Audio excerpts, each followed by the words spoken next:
Good afternoon my friends. কাল চলে গেছিলাম বাবা বড় কাচারিতে। তো চলো তোমাদেরকে সেটাই শেয়ার করে নেবো, জায়গাটা কেমন। আর বাবা ভীষণ জাগ্রত, একবার মন দিয়ে ডাকলে বাবা ঠিক শুনবে, সেই ইচ্ছাতেই যাওয়া। জানি না বাবা আমার মনস্কামনা পূর্ণ করবে কি না, তবে যাই, বাবাকে একবার দেখে আসি। আমি কোনোদিন যাইনি। চলো, এই যে আমরা লঞ্চে উঠে পড়েছি, আমি, আমার বোন, আমার মা, আমার শাশুড়ি মা আর বোনের একজন পরিচিত আর তার একটা নাতি। আমরা এই কজন মিলে গেছিলাম। দেখেছো ওয়েদারটা কত সুন্দর ছিল কালকে, খুব ভালো লাগছিল।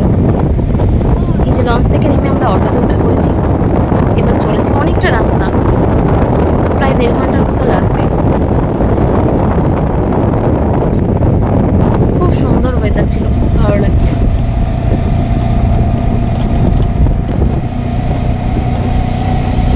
চলো যাওয়া যাক। এই যে আমরা চলে এসেছি, পৌঁছে এখানে আমরা ডালা ফুলের ঠাকুরের ডালা নিলাম। এই যে এবার যাচ্ছি পুজো দিতে বাবার স্থানে।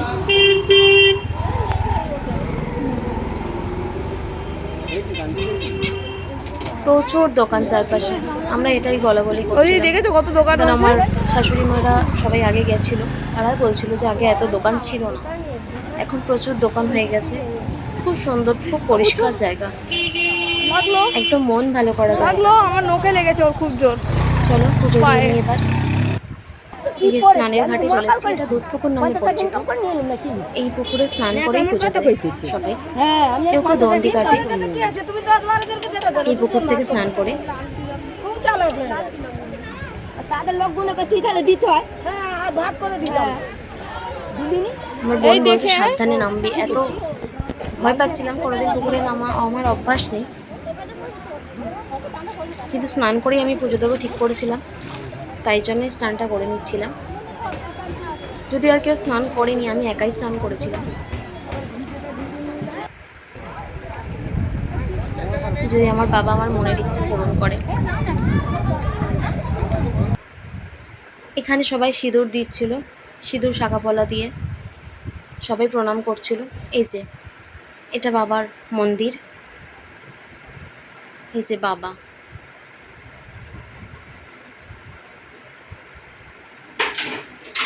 এখানে ফটো তোলা একদমই নিষেধ, তবুও ভয়ে ভয়ে আমি ফোন নিয়ে গেছিলাম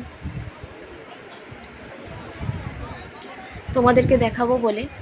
বাবার মন্দির ভীষণ জাগ্রত, সবার মুখেই শোনা, বাবা নাকি কাউকে ফেরায় না, একবার মন দিয়ে ডাকতে হবে বাবাকে, বাবা ঠিক সবার মনের ইচ্ছা পূর্ণ করবে।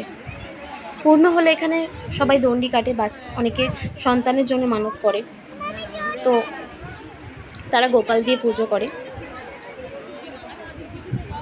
এই দেখো প্রচুর লোক, খুব ভিড় হয়েছিল, তাও আমরা সানডে থেকে গেছি যাতে কম ভিড় হয়, কিন্তু প্রচুর ভিড় ছিল তাও। আর ভিতরে কত মৌমাছি, এত মৌমাছি উঠছে না। এই দেখো, আমি ভাবছিলাম যে এখানে দাঁড়িয়ে দাঁড়িয়ে যে কী করে ভিতরে ঢুকবো ফোনটা নিয়ে। চারিদিকে দেখছো লেখা আছে যে একদম ক্যামেরা অ্যালাউ না, এখানে কোনো ছবি তোলা যাবে না।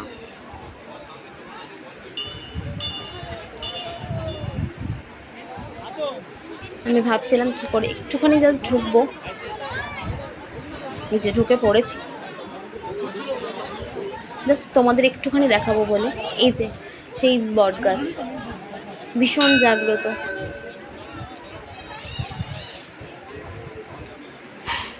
সবাই যে যার মনের ইচ্ছা নিয়ে আসে এখানে।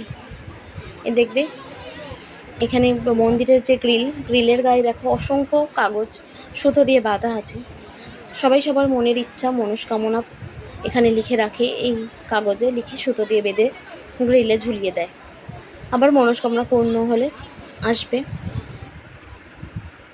এই যে দেখো আমরা এই কজন মিলে গেছিলাম, এই কিছু ফটো তুলে নিয়েছিলাম।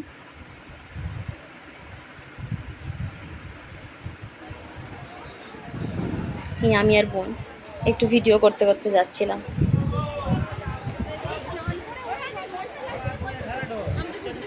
আমাদের পুজো দেওয়া কমপ্লিট, এবার বাড়ি যাব। খুব ভালো লাগলো, তোমরা জানিয়ে কমেন্ট করে তোমাদের কেমন লাগলো।